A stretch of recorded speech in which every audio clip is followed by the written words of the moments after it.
everyone, welcome back to Outrageous Reactions. It's Tina here. I hope you're all doing so well and having a great day. Today we are going to be reacting to Conor McGregor's hands down style. This is by Mind Smash. Now I'm not too sure what this means, hands down style. I don't know, but we'll see. It was requested, so I put it on my list, you know, because that's how I do. That is how I do. Let's go. Hello. Conor McGregor has a very unorthodox style which defies conventional wisdom.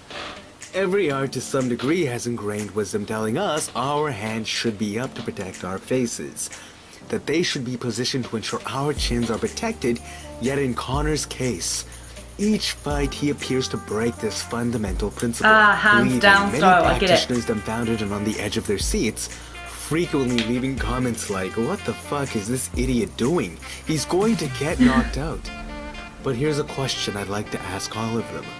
Do people with their hands up ever get knocked out? Of course they do. And it would be silly to imply otherwise, even in a sport like boxing where gloves are so much bigger, thus easier to block as a result of that. That's actually the thing as well. When it comes to the gloves in boxing in comparison to MMA, even if you have a textbook guard, against the human hand, against the small 2 to 4 ounce gloves, against a man who's trained his entire life to be precise and effective with his punches, your guard will most likely be ineffective. You will eat punches. It appears that at the highest levels, the most effective way to not eat a punch is to simply step back, tilt back, or move out of the way. You see Michael Venom Page doing this with his hands down, running all around the arena whilst dancing and taunting his opponent. Floyd Mayweather, his unusual guard leaving one hand down while always appearing on the retreat. People actually make fun of Floyd for it. It's basically become a meme where Floyd runs away from everyone who fights him, but of course, most fighters have too much pride in their hard work and their art to do so, to appear as if they are backing down, and additionally, it just isn't fun watching someone who's always on the retreat. And Conor is slightly different though. He does appear to be very light, great at shifting his position on the balls of his feet, but he does something quite similar to what the greatest Muay Thai practitioner of all time does as well. Sanchai. When a strike comes forward, he trusts his reflexes, his high ability to see punches or kicks coming, then quickly adjusts himself to counter the slight moment his opponent is off balance. Conor McGregor does the same thing. He slightly tilts back, and even if you have a follow-up after your punch, it does not matter, because that one fist you dove for will offer enough time for him to sharply counter against. A bird does not fear standing on branches, not because it trusts the strength of the branch, but because it trusts its wings to fly if the branch were to ever break. Conor is very much like that analogy. He trusts his reflexes.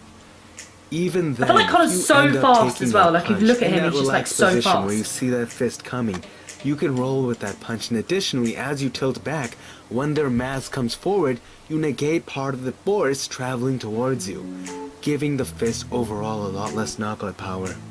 This is also why I believe Conor is so hard to knock out.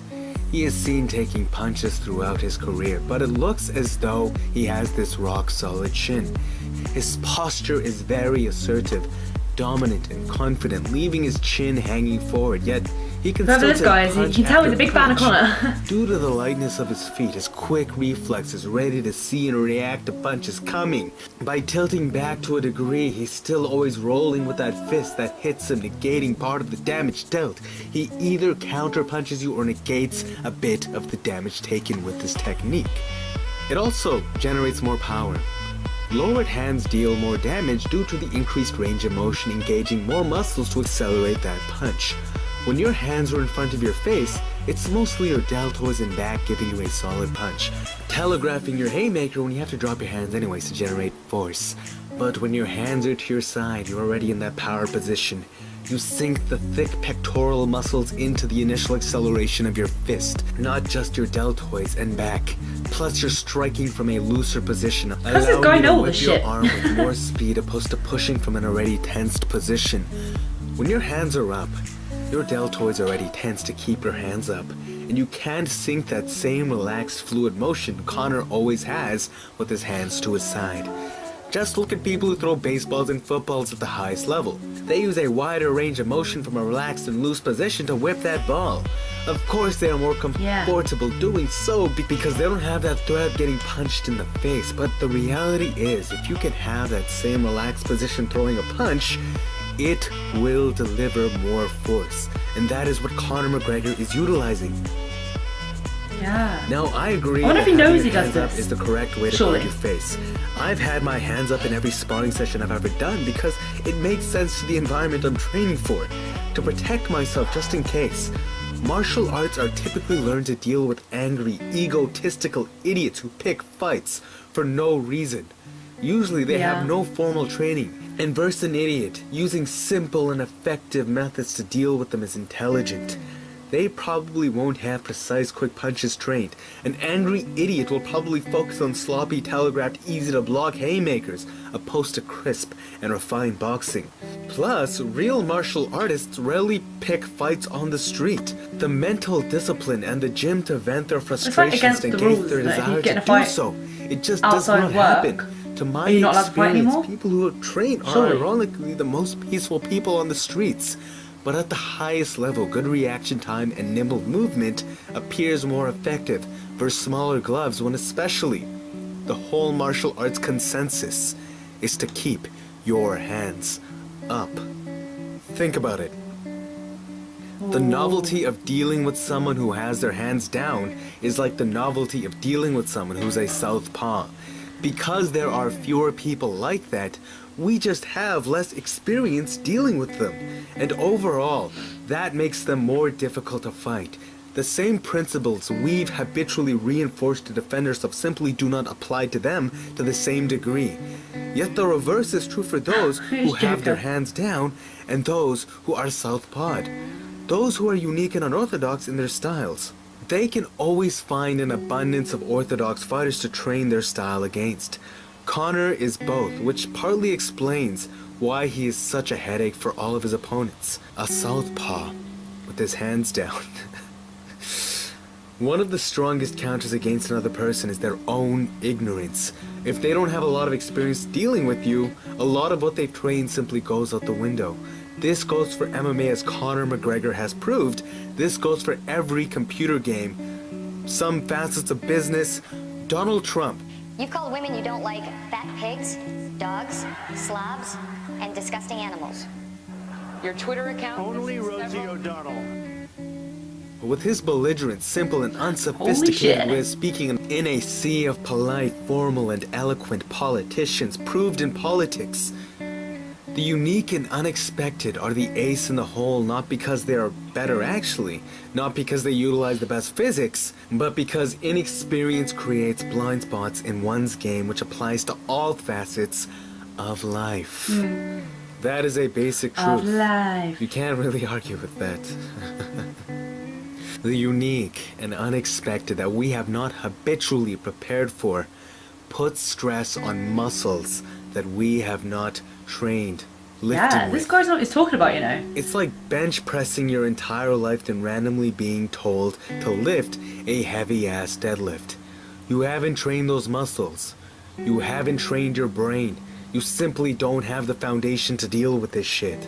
So, I hope I've effectively highlighted a few pros as to why having your hands down is such an effective way of fighting. Although, again, it's not always about what's good for one person, but what's good for you. This video was not intended to make you drop your hands all of a sudden, but instead, question the status quo and prove it does not always have the answers. To that end, I encourage you to experiment, to have the courage to figure out what makes the most sense to your style, your genetics, and what makes the most sense to you. This is not just martial arts, but a philosophy for life, and I hope through it, you can refine the unique you to ensure calamity and havoc follow in your wake. Thank you, Conor McGregor, for this lesson. Please, guys, don't forget to smash that like button if you enjoyed. I'd really appreciate that, plus it's good karma. Please give me your feedback, comments, what you think, what you can add. I love Mind reading Smash. what you guys Guys, you need to go check the original down below for this one. This is awesome. Like he said as well, he's showing his philosophy of life through MMA. which is so cool. Really good idea. I just think Connor's extremely fast. Like, I'm sure a lot of you agree with me out there. He's just fast. So he can have his hands down because he's like, see you later, mate. You ain't getting me. You ain't getting me. He's one of those kind of guys. So, you know, good for him. I definitely couldn't do it. No, I couldn't, because I ain't fast enough. If you guys enjoyed this video today, make sure you smash that thumbs up button because it helps me out tons. If you're new to this channel, then please make sure you subscribe because I have so many more videos coming your way. Also, if you have any other suggestions of videos you want me or Chris or both of us to react to, leave them down in the comment section and we'll put a straight down list for you guys. Sometimes I don't see them straight away because I do get quite a few coming a day, so just make sure you keep commenting and I promise I'll see it eventually. I always do, I promise. Or get me on my social medias, which are linked down below in my description? Yeah, in my description. And you can get me on there and I'll see you very soon. Bye.